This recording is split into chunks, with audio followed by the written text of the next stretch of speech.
From humble street food to royal feasts, the journey of your favorite meals is more incredible than you know. This is the history of the dish.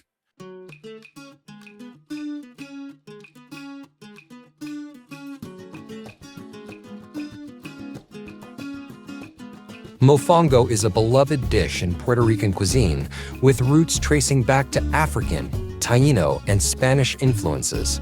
Mofongo is believed to be derived from West African fufu, a dish made from mashed starchy vegetables like yams, plantains, or cassava. Enslaved Africans brought to the Caribbean adapted their traditional foods using locally available ingredients.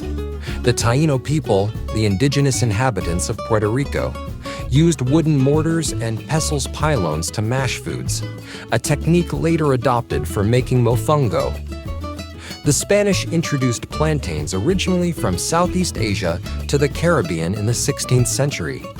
Green plantains became a staple, replacing some native starches. Spanish culinary techniques, such as frying and seasoning with garlic and pork, were incorporated into the dish.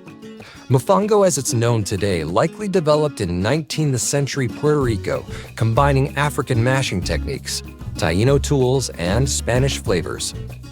Traditionally, it was made by frying green plantains, mashing them in a pilon mortar with garlic, salt, and chicharron fried pork skin, then shaping it into a mound.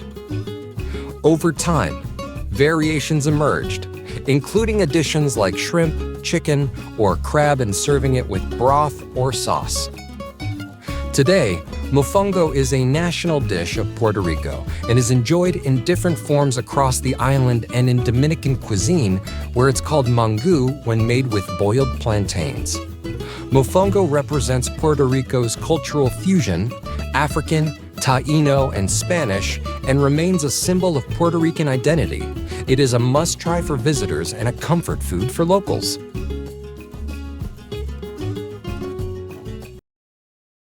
The recipes for all of our dishes are linked in the description below. Like, subscribe, and click on the next video.